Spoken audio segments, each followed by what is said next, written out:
अल्हम्दुलिल्लाह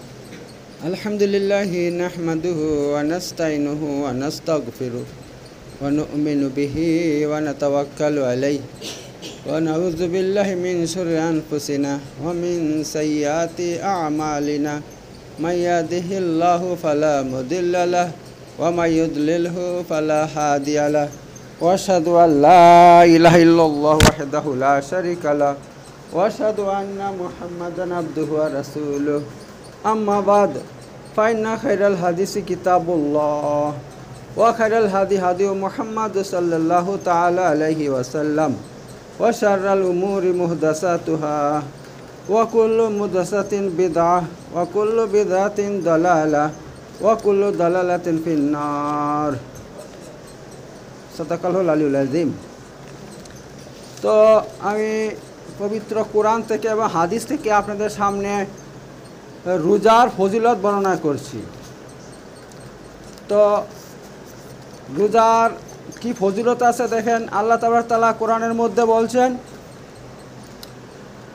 যে আল্লাহ তাআলা এখানে কোরআনের মধ্যে যারা রোজা রাখবে তাদের জন্য ক্ষমা এবং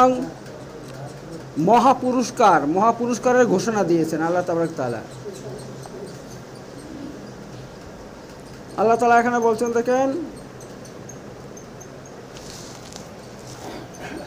ইন্নাল মুসলিমিনা ওয়াল মুসলিমাত ওয়াল মুমিনিনা ওয়াল মুমিনাত ওয়াল কানিতিনা ওয়াল কানিতাত ওয়াস সাদিকিনা ওয়াস সাদিকাত ওয়াস সাবিরিনা ওয়াস সাবিরাত ওয়াল খাশিনা ওয়াল খাশিয়াত ওয়াল মুতাসাদ্দিকিনা ওয়াল মুতাসাদ্দিকাত ওয়াস সাইমিনা ওয়াস সাইমাত ওয়াল হাফিজিনা ফুরুজাহুম ওয়াল হাফিজাত ওয়া যাকিরিনা আল্লাহ কাসীরা ওয়া যাকিরাত আ'আদাল্লাহু লাহুম মাগফিরাতা ওয়া আজরান আযীমা।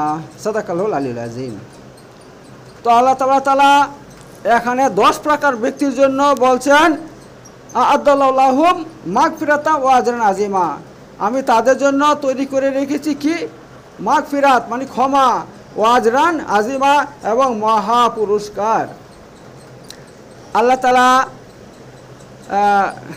ক্ষমা বুঝতে পারছেন তো, মানে আল্লাহ তাআলা যাকে জান্নাত দিবেন তাকে প্রথমে কি করবেন, তাকে ক্ষমা করে দেবেন। কারণ কারো উপরে যদি পাপ চেপে থাকে, গুনাহ চেপে থাকে, তাহলে সে জান্নাতে যাবে কি করে যদি ক্ষমা না হয়। তো আল্লাহ তাআলা ওয়াদা করছেন যে তোমরা দুনিয়াতে থাকবে, তোমাদের পাপ হবেই, তোমাদের গুনাহ হবে, কিন্তু দেখো তোমরা এই 10টা কাজ যদি করতে পারো, তার মধ্যে একটা হচ্ছে রোজা, তাহলে আমি কি করব, তোমাদেরকে প্রথমেই ক্ষমা করে দেবো। কিয়ামতের দিন আল্লাহ তাআলা ক্ষমা করে দেবে আপনাদেরকে, আমাকে। এবং তারপর কি করছেন, আজরান আজিমা, এবং আপনাকে আজর আজিম অর্থাৎ মহাপুরস্কার দান করবেন। আর মহাপুরস্কার বলতে কি, একমাত্র হচ্ছে জান্নাত।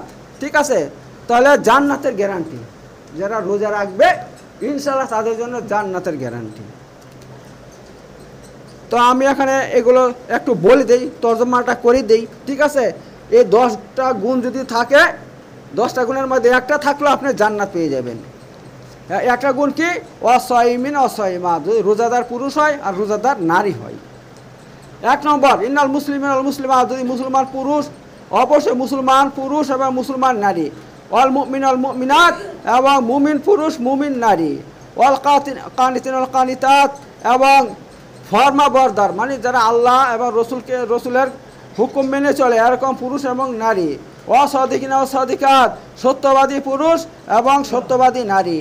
অসাবিরিনা অসাবিরাত, এবং ধৈর্যশীল পুরুষ ধৈর্যশীল নারী। ওয়াল খাশিনা ওয়াল খাশিয়াত, এবং আল্লাহ ভীরু পুরুষ আল্লাহ ভীরু নারী, মানে যারা আল্লাহকে ভয় করে আর কি। অল মুতাসাদ্দিকিনা অল মুতাসাদ্দিকাত, দানশীল পুরুষ এবং দানশীল নারী। ওয়াসাইমিনা ওয়াসাইমাত, রোজাদার পুরুষ রোজাদার নারী। ওয়াল হাফিজিনা ফুরুজাহুম ওয়াল হাফিজাত, এবং লজ্জাস্থান হেফাজতকারী নারী এবং পুরুষ। ওয়া যাকিরিন আল্লাহ কাসীরা ওয়া যাকিরাত, এবং যারা যে সমস্ত পুরুষ এবং নারী আল্লাহর জিকির বেশি বেশি করে, তো এদের জন্য আল্লাহ বলছেন আ'আদাল্লাহু লাহুম মাগফিরাতা ওয়া আজরান আযীমা। আল্লাহ তাআলা তাদের জন্য ক্ষমার ব্যবস্থা করে রেখে দিয়েছেন, ওয়া আজরান আযীমা, এবং মহাপুরস্কারের অর্থাৎ জান্নাতের ব্যবস্থা করে রেখে দিয়েছেন। তো এই ব্যাপার, তো আপনি যদি রোজাদার হন তাহলে ইনশাআল্লাহ গ্যারান্টি দিয়ে আপনার জন্য জান্নাত অপেক্ষা করছে। আর আমি একটা কথা বলে দেই ভাই, জান্নাত যাওয়া খুব সহজ। আপনারা শুনে অবাক হয়ে যাবেন যে জান্নাত যাওয়া এত সহজ আল্লাহ করে দিয়েছে, কিন্তু এইসব আমরা জানি না। এবার আমি একটু জানিয়ে দিই আপনাদেরকে। আল্লাহ রসুল সাল্লাল্লাহু আলাইহি সাল্লাম বলছে হাদিসের মধ্যে, আল্লাহ রসুল সাল্লাল্লাহু আলাইহি সাল্লাম হাদিসের মধ্যে বলছে, কি বলছেন দেখেন, যে একটা ব্যক্তি আসে, একটা সাহাবা আসে, এসে বলে, হে আল্লাহ রসুল সাল্লাম, আমাকে এমন একটা আমল বলে দেন যে আমল করলে আমি জান্নাতে যেতে পারবো, আমি জান্নাতে যেতে পারবো। তখন আল্লাহ রসুল সাল্লাম কি বলছেন দেখেন, তিনি বলছেন, তাবুদুল্লাহ, আল্লাহর ইবাদত করো, লা তুশরিকু বিহি শাইয়্যা, আল্লাহর সঙ্গে কাকে শরীক করিও না, 1 নম্বর শর্ত, ঠিক আছে। আর কি, অতুকিমু সালাতুল মাকতুবা, আর ফরজ নামাজ আদায় করো। আর কি, অতুআদ্দি যাকাতাল মাফরুজা, এবং ফরজ জাকাত সেটা কি করো, আদায় করো। অতাসুমু রমাদান, এবং রমজান মাসের রোজা রাখো। বাস, এই কাজ করে তুমি করবে। 1 নম্বর কি, যে আল্লাহর সাথে কাউকে শরীক করবে না, তুমি আল্লাহর সাথে কাউকে শরীক করবে না। 2 নম্বর, ফরজ নামাজগুলো পড়ো, অতুআদ্দি যাকাতাল মাফরুজা। 3 নম্বর হচ্ছে তুমি জাকাত আদায় করবে, যে জাকাত ফরজ আর কি। আর 3 নম্বর এটা নাকি। আর 4 নম্বর হচ্ছে অতাসুমু রমাদান, আর রমজান মাসে রোজা রাখো। বাস, এই কাজ কটা তুমি করো। এইবার এই কথা শোনার পর ওই ব্যক্তি কি বলল, সে আল্লাহ জাতের কসম, আমি তার মধ্যে একটু কমও করব না, বেশিও করব না, অর্থাৎ আমি এই 4টাকে পালন করব। 1 নম্বর, আমি আল্লাহর সাথে কাকে শরীক করব না, অর্থাৎ আমি শিরক করব না, আমি কোনো শিরক করব না। আর 2 নম্বর কি, যে আমি 5 ওয়াক্ত ফরজ নামাজ আদায় করব।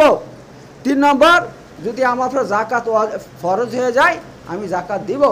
আর 4 নম্বর, আমি রমজান মাসে রোজা রাখবো। এই কথা বলে সে কী করছে, আল্লাহ রসুল সাল্লাল্লাহু আলাইহি সাল্লামের কাছ থেকে চলে যাচ্ছে। যখন চলে যাচ্ছে তখন আল্লাহ রসুল সাল্লাম কি বলছে দেখেন, মান সাররাহু আইয়ানজুরা ইলা রাজুলিন মিন আহলিল জান্নাহ ফালইয়ানজুর ইলা হাযা। আল্লাহ রসুল সাল্লাম বলছে, যদি কোনো ব্যক্তি চায় দুনিয়াতে একটা জান্নাতি মানুষ দেখতে, তা সে যেন এই লোকটাকে দেখে, সে যেন এই লোকটাকে দেখে। তো দেখতে পাচ্ছেন জান্নাত কত সহজ। এখানে কি নাই, হজ করতে হবে না আপনাকে, হ্যাঁ, হজ করতে হবে না। তারপর আপনাকে এই সব কোরআন পাঠের কথা বলা হয়নি, কিছু কথা বলা হয়নি। শুধু এই 4টা কাজ করলেই জান্নাত আপনার জন্য ওয়াজিব হয়ে যাবে, ঠিক আছে। তো ভাই, জান্নাতের রাস্তা খুবই সহজ, খুবই সহজ, কিন্তু আমরা কি করছি, এই কাজটা করতে পারছি। এই 4টা কাজের মধ্যে 2টো কাজ তো করতে পারবো, রমজান মাসের রোজা আর আপনার 5 ওয়াক্ত নামাজ। এই 2টা কাজ যদি করতে না পারি তাহলে কী করে আমরা জান্নাতে যাব। এবার আমি কথা বলি, দেখেন পবিত্র রমজান মাস, এই মাস হচ্ছে ইবাদতের মাস। কারণ আল্লাহ তাবারক তাআলা এই মাসে তার বান্দাদের প্রতি বেশি আগ্রহ হয়ে তাকিয়ে থাকে, আগ্রহ হয়ে তাকিয়ে থাকে, কে কোন কোন বান্দা আমার জন্য ইবাদত করবে আমি দেখব, ঠিক আছে, আগ্রহে থাকে। এবং আল্লাহ তাবারক তাআলা তো বলে দিয়েছেন যে এই মাসে যারা ইবাদত করবে সেটা আমি কবুল করব। এই মাসে যারা দোয়া করবে আমার কাছে, আমি প্রতিদিন একটা করে দোয়া কবুল করব। দিনে একটা দোয়া, রাতে একটা দোয়া, প্রতিদিন কবুল করব। আর যারা ক্ষমা চাইবে আমি তাদেরকে ক্ষমা করে দেবো, এই মাসের মধ্যে ক্ষমা করে দেবো। এবং যারা জাহান্নামের যোগ্য হয়ে গেছে, তারা যদি এভাবে ইবাদত করে আর কান্নাকাটি করে, আমি তাদেরকে জাহান্নাম থেকে আজাদ করে দেব।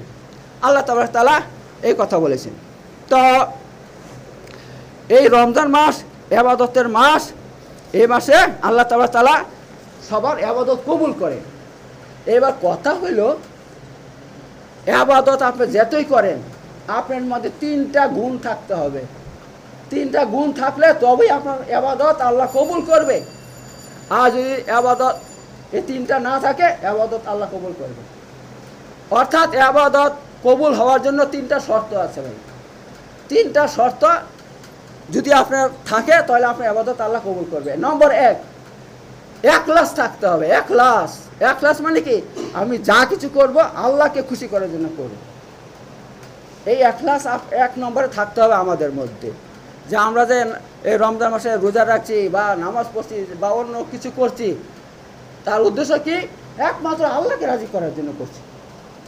আল্লাহর জন্য করছি, অন্য কোনো জন্য আমরা করছি না, 1 নম্বর। ঠিক আছে, কারণ হাদিসের মধ্যে এসেছে আল্লাহ রাসূল সাল্লাল্লাহু আলাইহি ওয়াসাল্লাম বলছে মান মান সালাতা ইউরি ফাকাত আশরাকা, যে ব্যক্তি নামাজ পড়লো মানুষকে দেখানোর জন্য সে শিরক করলো।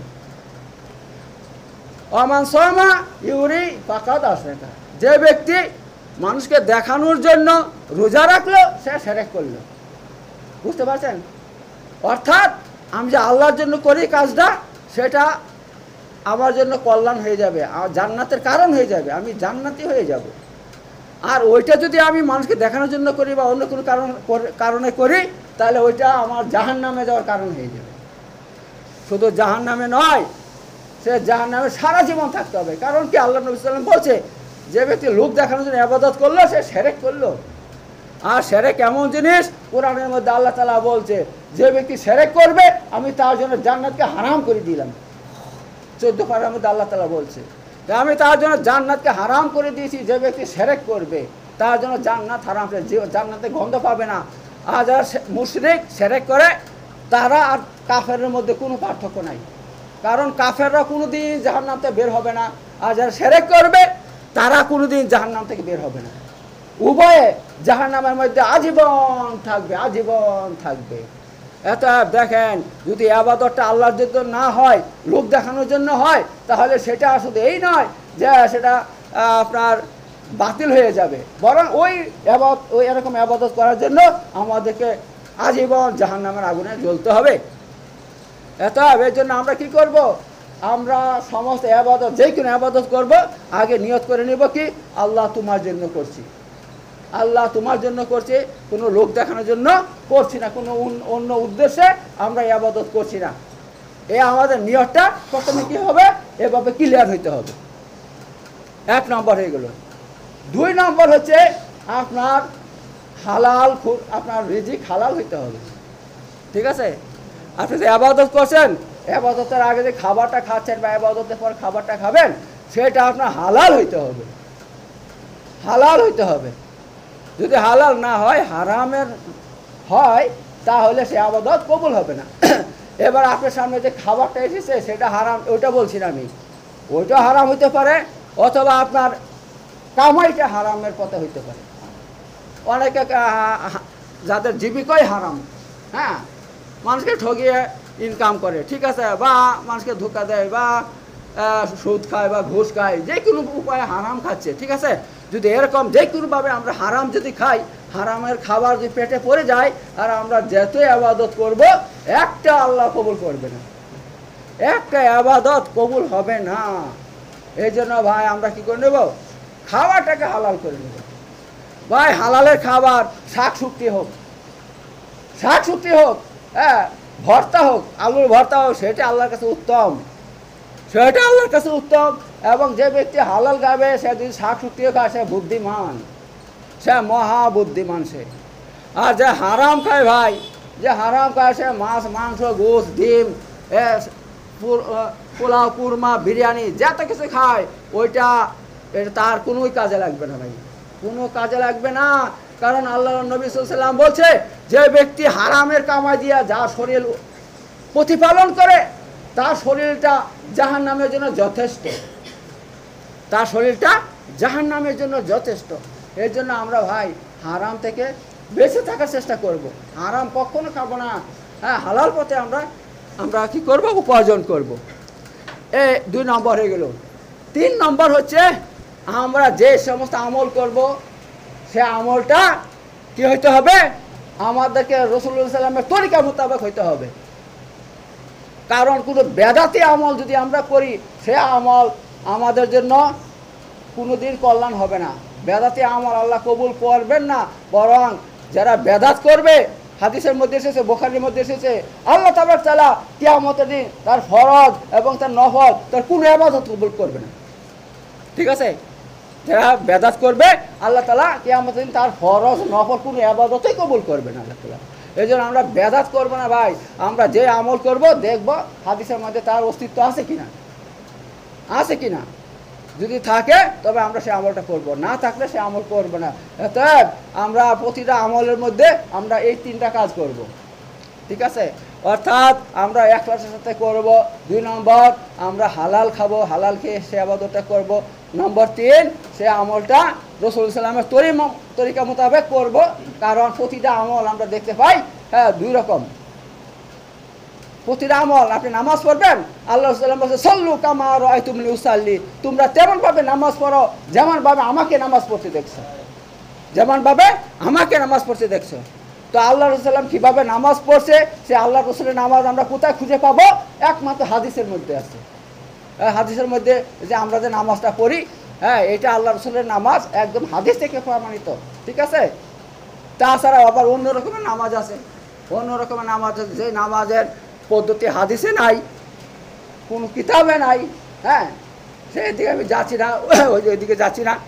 তা এই ব্যাপার, এই জন্য আমরা এমন আমল করবো না ভাই, এমন নামাজ পড়বো না যে আমলটা হাদিস থেকে প্রমাণিত। হাদিসের মধ্যে স্পষ্ট আছে, বুখারী আপনার মুসলিম সাহেবের হাদিসের মধ্যে আছে, আল্লাহ রাসূল সাল্লাল্লাহু আলাইহি ওয়াসাল্লাম কি বলছে, তোমরা বেতের কখনো মাগরিবের মতন পড়বে না। অর্থাৎ মাগরিবে 3 রাকাত পড়ি, আমরা কি করি 2 রাকাত পড়ে বসি, আত্মায়িত পড়ি, উঠে যাই, উঠে তারপর আবার 1 রাকাত পড়ি, পরে আবার বসে 3 রাকাত সালাম ফেরাই, আত্মায়িত পড়ে। তো এভাবে পড়া আল্লাহ রাসূল সাল্লাল্লাহু আলাইহি ওয়াসাল্লাম মানা করছে হাদিসের মধ্যে, সহিহ হাদিস ভাই, মুসলিম সাহেবের হাদিস, একদম সহিহ হাদিস ভাই। ঠিক আছে, তা আমরা কি করবো না, এভাবে কিন্তু অনেকে পড়ে এভাবে।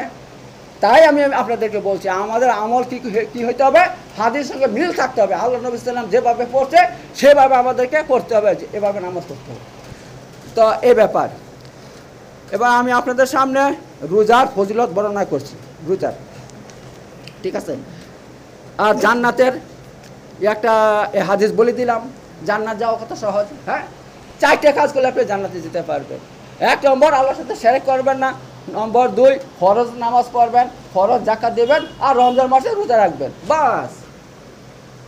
এই কাজটা তো আমরা এর সাধারণ মানুষের জন্য ভাই, আমাদের সাধারণ মানুষের জন্য, যারা আমরা কোরআন জানি না, হাদিস জানি না, কিছু জানি না, তার নামাজটা তো জানি, বাস নামাজটা পড়বে, একদম জান্নাত ফরজ একেবারে মহল্লায় জান্নাতে চলে যাবে। তো ঠিক আছে, এই ব্যাপার। তো জান্নাতে যাওয়া খুবই সহজ। আর এইবার আমি আপনাদের সামনে রোজার আর কিছু ফজিলত বর্ণনা করব। তো কোথায় চলে গেল রোজার ফজিলত? রোজার 1 নম্বর ফজিলত বর্ণনা করলাম। ঠিক আছে, 1 নম্বর কি, যারা রোজা রাখবে আল্লাহ তাআলা তাদেরকে কি ক্ষমা করে দেবে, তাদেরকে ক্ষমা করে দেবে। আর কি করবে, তাদেরকে মহাপুরস্কার দান করবে। আল্লাহ কোরআনের মধ্যে কথা বলে দিয়েছে, মহাপুরস্কার মানে জান্নাত দান করবে। 1 নম্বর ফজিলত রোজার। এবার রোজার 2 নম্বর ফজিলত হচ্ছে, 2 নম্বর ফজিলত হাদিসের মধ্যে এসেছে। আল্লাহ নবী সাল্লাল্লাহু আলাইহি ওয়াসাল্লাম কি বলছেন, মান সামা রমাদান ঈমানান ওয়া ইহতিসাবান গুফিরা লাহু মা তাকাদ্দামা মিন যামবিহি। যে ব্যক্তি রমজান মাসে রোজা রাখবে ঈমানের অবস্থায়, ও ইহতিসাবান এবং নেকির আশায়, গুফিরা লাহু মা তাকাদ্দামা মিন যামবিহি, আল্লাহ তাআলা তার পিছনে সমস্ত গুনাহ মাফ করে দেবেন। দেখতে পাচ্ছেন, এটা হচ্ছে 2 নম্বর ফজিলত। অর্থাৎ আমরা রমজান মাসে রোজা রাখবো, আর আলহামদুলিল্লাহ আমরা তো সবাই ইমানদার ভাই, সবাই তো ইমানদার ভাই। হ্যাঁ আমরা সবাই ইমানদার মানে কি, ইমানদার মানে বিশ্বাস করা। আর আমরা সবাই আল্লাহকে বিশ্বাস করি, রসুলকে বিশ্বাস করি, আখিরাতকে বিশ্বাস করি, হ্যাঁ জান্নাতকে জাহান্নামকে আমরা সবাই বিশ্বাস করি ভাই। তাই এত আমরা সবাই ইমানদার আলহামদুলিল্লাহ। আর 2 নম্বর গুণ কি, নেকির আশায়, নেকির আশায় আমরা রমজানের রোজা রাখবো। আর আমরা তো সবাই তো এই জন্য রোজা রাখছি যে নেকি পাবো, আল্লাহ আমাদেরকে নেকি দিবে। ঠিক আছে, অতএব তো আলহামদুলিল্লাহ এই গুণ আমাদের সবার মধ্যে আছে। অতএব আমরা যারা রোজা রাখবো আমাদের পিছনে সমস্ত গুনাহ আল্লাহ তাআলা মাফ করে দিবেন। আর রোজার 3 নম্বর পুরস্কার হচ্ছে কি, দেখেন আল্লাহ তাআলা নিজের হাতে আপনাকে রোজার কি করবেন, নেকি দান করবেন। দেখেন যে কত রকমের ইবাদত আছে, নামাজ আছে, হজ আছে, যাকাত আছে, হ্যাঁ কোরআন তেলাওয়াত আছে, কত রকমের ইবাদত আছে, কিন্তু কোনো ইবাদতের জন্য আল্লাহ বলে নাই যে এটা আমার জন্য, এটা আমার জন্য, আল্লাহ কখনো বলে নাই। শুধু রোজার জন্য বলছেন হাজ এটা লি, রোজার জন্য আল্লাহ বলছেন এটা আমার জন্য, এই রোজা আমার জন্য, ও আনা আজিজি বিহি, আর আমি নিজ হাতে তার বদলা দিব। এখান থেকে রোজার যে কত গুরুত্ব সেটা আপনি বুঝতে পারছেন। কোনো আমলের জন্য আল্লাহ বলে নাই যে আমল আমার জন্য, আমি নিজ হাতে তার বদলা দিব কিয়ামতের মাঠে। কোনো আমলের জন্য বলে না, একমাত্র রোজার জন্য আল্লাহ তাআলা বলছে যে রোজা। তাহলে এখন বুঝতে পারছেন আল্লাহর নিকট রোজা কত বড় একটা মানে গুরুত্বপূর্ণ জিনিস আল্লাহর নিকট, আল্লাহর নিকট। কিন্তু আমাদের নিকট কি খুব হালকা, আমরা রোজাকে হালকা মনে করি, এই জন্য অনেকে রোজা রাখে না। হ্যাঁ, রোজার মধ্যে কি করে খেয়ে বেড়ায়, যা ইচ্ছা তাই করে বেড়াচ্ছে ভাই। কিন্তু ভাই এই জন্য রোজা একটা বিশাল বড় জিনিস আল্লাহর নিকট। আল্লাহ তাআলা এখানে রাসূল সাল্লাল্লাহু আলাইহি ওয়াসাল্লাম বলছেন যে কুল্লু আমল ইবনে আদম ইউজাফু, যা ইবনে আদম সন্তানের সমস্ত আমলকে আল্লাহ নেকি বৃদ্ধি করিয়ে দেন। যেমন আল হাসানাতু বিআশরি আমসালিহা, যেমন একটা নেকিকে 10টা নেকি করে দেন। একটা নেকি করছে, নেকির কাজ করলেন, আল্লাহ তাআলা আপনাকে 10টা নেকি দিবে। ইলা সাবামিয়া জিফিন, এমনকি 700 গুণ পর্যন্ত বাড়িয়ে দেন আল্লাহ তাআলা। ক্বালাহু আযজা ওয়া জাল ইল্লা সাওম, কিন্তু রোজা ফাইনাহু লি, নিশ্চয় রোজা হচ্ছে আমার জন্য, ওয়ানা আজিজি বিহি, আর আমি নিজ হাতে এই রোজার বদলা দিব। কেন? ইয়াদাউ শাহাওয়াতাহু ওয়া তাআমু মিন আজলি, কারণ বান্দা আমার খাতিরে খায়াসাতকে পরিত্যাগ করেছে আর খানাপিনা ছেড়ে দিয়েছে আমার কারণে। খায়াসাত বলতে কি? স্ত্রী সহবাস। সে আমার জন্য দিনে স্ত্রী সহবাস করে না রোজাতে, শুধু আমার খাতিরে, আর আমার খাতিরে সে দিনে খানাপিনা করে না। অতএব এই জন্য আমি কি করব, কিয়ামতের দিন আমার নিজ হাতে তাকে আমি এইভাবে তাকে নিজ হাতে দান করব নেকি। তো এই ব্যাপার। তো হযরত আবু উমামা ইবনে রাদিয়াল্লাহু বর্ণনা করছেন যে আমি রাসূল সাল্লাল্লাহু আলাইহি ওয়াসাল্লামের খেদমতে একবার হাজির হয়ে আমি বললাম যে আমাকে এমন কিছু আমল বলে দেন যে আমল করলে আমার কি হবে, আমার আল্লাহ তাআলা জান্নাত দান করবে, আল্লাহ তাআলা আমাকে জান্নাত দান করবে, এমন আমাকে। এটা কিন্তু দ্বিতীয় হাদিস। আমি একটা হাদিস বললাম যেটাতে 4টা আমলের কথা বলা হয়েছে। 4টা কাজ করলে জান্নাত ওয়াজিব হয়ে যায়, ফরজ হয়ে যায় আপনার জন্য। আর এখানে এটা অন্য হাদিস। এই হাদিসের মধ্যে তিনি বলছেন যে আল্লাহ রাসূলকে বললাম যে আমাকে এমন একটা আমল শিখিয়ে দেন যে আমলটা করলে আল্লাহ তাআলা আমাকে জান্নাত দান করবে। তো তিনি ঠিক আছে দেখি একবার দেখতে। তো তিনি কি করলেন, তিনি বলছেন আল্লাহ রাসূলকে যখন আমি বললাম তখন আমাকে আল্লাহ রাসূল কি বললেন দেখেন। আল্লাহ রাসূল সাল্লাল্লাহু আলাইহি ওয়াসাল্লাম বলছেন আলাইকা বিসিয়াম ফাইনাহু লা ইদলা লাহু, তুমি কি করো, তুমি রোজা রাখো। কেন? রোজার সমতুল্য আর কোনো ইবাদত নাই। দেখতে পাচ্ছেন, বলছে তুমি রোজা রাখো, যে রোজার সমতুল্য আর কোনো আমল নাই। অর্থাৎ তুমি যে জিনিসটা চাচ্ছ সেটা তুমি যদি মনে করো যে আমি জান্নাতে যাব, তাহলে কি করো, তুমি রোজা রাখো। রোজা রাখলে কি হবে, তোমার উদ্দেশ্য পূরণ হয়ে যাবে। তো এই ব্যাপার। তো রোজার যে কত ফজিলত সেটা আপনাদেরকে বলে বোঝানো যাবে না। এই ব্যাপারে অসংখ্য এরকম হাদিস এসেছে। আচ্ছা, আর তারপর আপনার এখানে অন্য হাদিসের মধ্যে বলা হয়েছে রোজার আরও ফজিলত বলা হয়েছে, যে এখানে আল্লাহ রাসূল সাল্লাল্লাহু আলাইহি ওয়াসাল্লাম কি বলছেন, তিনি বলছেন যে লিসাইমি ফারহাতান ইয়াফরাহুমা ইদা আফতারা ফারিহা ওয়া ইদা লাকিয়া রাব্বাহু ফারিহা বিসাওমিহি। আল্লাহ রাসূল সাল্লাল্লাহু আলাইহি ওয়াসাল্লাম বলছেন যে রোজাদারের জন্য 2টা খুশির সংবাদ, রোজাদারের জন্য 2টা খুশির সংবাদ। হ্যাঁ, একটা খুশির সংবাদ হচ্ছে কি, যখন সে ইফতার করে তখন তার জন্য খুশি। রোজাদাররা সারাদিন রোজা রাখে, ইফতার করার সময় মনটা খুশি হয় না? খুশি হয়। আর 2 নম্বর খুশি আল্লাহ রাসূল বলছেন যখন কিয়ামতের দিন সে তার প্রতিপালকের সামনে উপস্থিত হবে, আর যখন আল্লাহ তাআলা তাকে রোজার বদলা দিবে, সেই বদলা দেখে সে এত খুশি হবে, মানে হাসরের ময়দানে সে হেসে আর খুশিতে নেচে বেড়াবে, খুশিতে নেচে বেড়াবে যে আল্লাহু আকবার, আমি দুনিয়াতে রোজা রাখলাম, তো রোজার এত নেকি। আল্লাহ তো বলছে যে হ্যাঁ আমি 2 হাতে দিব, সে আল্লাহ বলছে তা আমি তো বুঝতে পারি না, এত দিবে আমি বুঝতেই পারি না, যে আমার মানে হিসাবের বাইরে, আমার ধারণার বাইরে আল্লাহ আমাকে দিয়েছে। আমি রোজা রেখেছি, আল্লাহ আমাকে ধারণার বাইরে আমাকে তার পুরস্কার দিয়েছে, বদলা দিয়েছে। তো এই জিনিসটা দেখে সে খুশিতে আত্মহারা হয়ে যাবে কিয়ামতের মাঠে, যেখানে অন্য মানুষরা কি করবে, ইয়া নাফসি করবে, আমার কি হবে। সবাই চিন্তায় থাকবে, পেরেশানিতে থাকবে, সেখানে রোজাদারেরা মানে খুশিতে নেচে বেড়াবে, খুশিতে নেচে বেড়াবে। তাহলে বুঝুন দেখি রোজা আল্লাহর নিকট কত বড় একটা গুরুত্বপূর্ণ জিনিস, যে রোজা রাখলে এই এত বড় আল্লাহ তাআলা আপনাকে খুশি করবেন দুনিয়াতে এবং আখিরাতে, এই ব্যাপার। তো রোজা এমন ফজিলত, রোজার ফজিলত বলে শেষ করা যাবে না। হাদিসের মধ্যে আরও অসংখ্য ফজিলত বর্ণনা করা হয়েছে, আমি এখন আপনাদের সামনে অল্প অল্প তুলে ধরলাম। আর 5 নম্বর ফজিলত হয়েছে রোজা হচ্ছে ঢাল। যেরকম হাদিসের মধ্যে এসেছে ওয়াসিয়ামু জুন্নাতুন ওয়া ইযা কানা ইয়াউমা সাওমিন আহাদিকুম ফালা ইয়ারফাসু ওয়ালা ইয়াসখাফু ফাইন সাব্বাহু আহাদুন আও কাতালাহু ফালিয়াকুল ইন্নী ইমরিউন সাইমুন। আচ্ছা, এটা বুখারী মুসলিমের হাদিস। এখানে বলা হয়েছে রোজা হয়েছে ঢাল স্বরূপ। এত তোমাদের মধ্যে যারা রোজা রাখবে সেজন্য রোজা রেখে অশ্লীল কথা না বলে, ঠিক আছে, অশ্লীল কথা না বলে, গালাগালি না করে, কাকে গালাগালি না দেয়, ঠিক আছে, রোজা রেখে। এত আর যদি অন্য কেউ তোমার সঙ্গে ঝগড়া করতে আসে, তুমি বলে দাও ভাই আমি রোজা রেখেছি, আমি ঝগড়া করবো না, ঠিক আছে, এই ব্যাপার।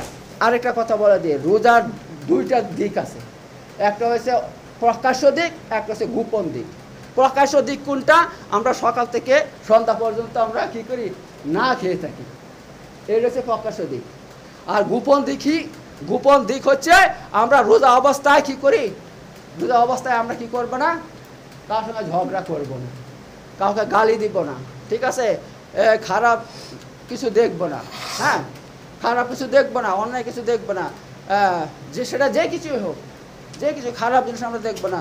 আর আমাদের হাত দিয়ে খারাপ কিছু ধরবো না, ঠিক আছে, আর পা দিয়ে খারাপ জায়গায় যাব না।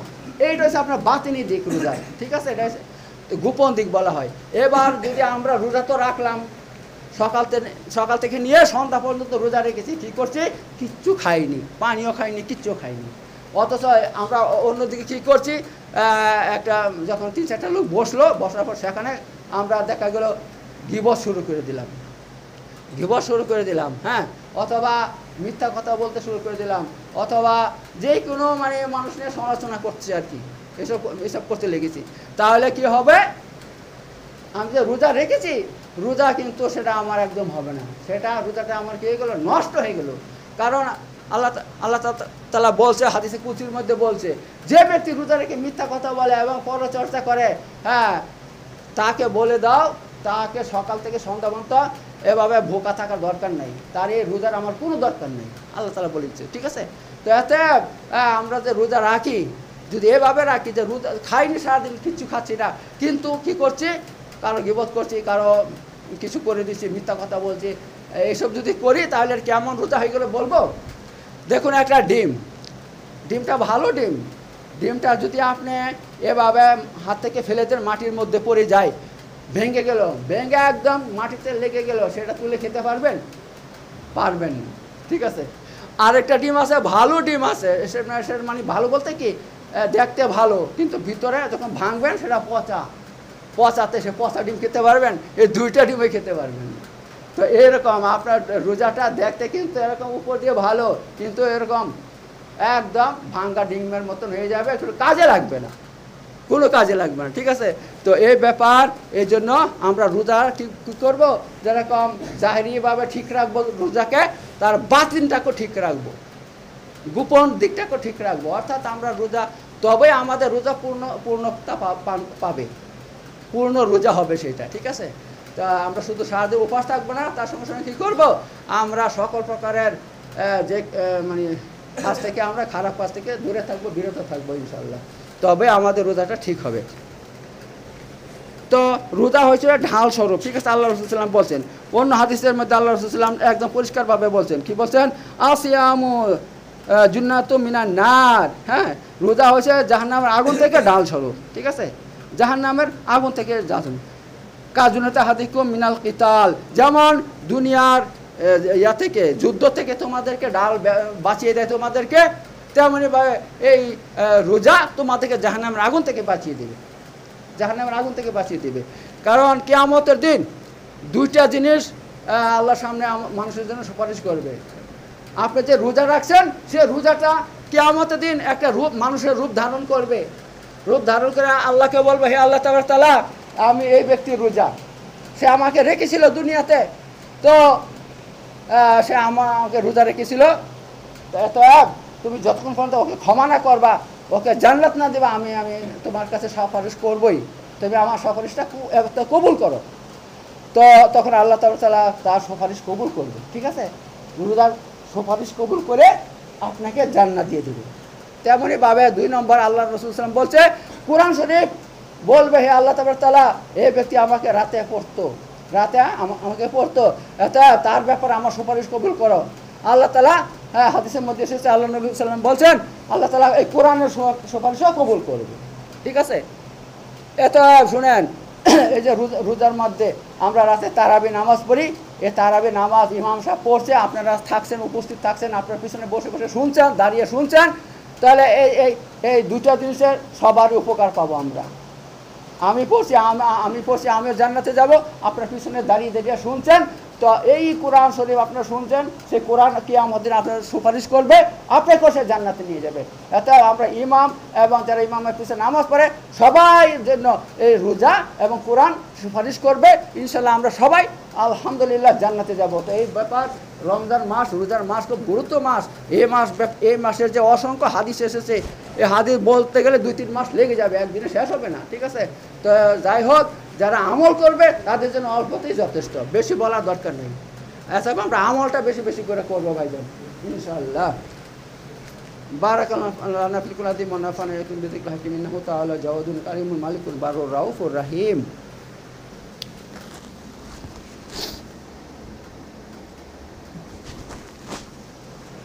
وآخر دعوانا الحمد لله رب العالمين إن الله يأمر بالعدل والإحسان وإيتاء ذي القربى وينهى عن الفحشاء والمنكر والبغي يعظكم لعلكم تذكرون واذكروا العظيم يذكركم واشكروا على نعمه وذكر أكبر والله يعلم ما تصنعون صدق الله العلي العظيم.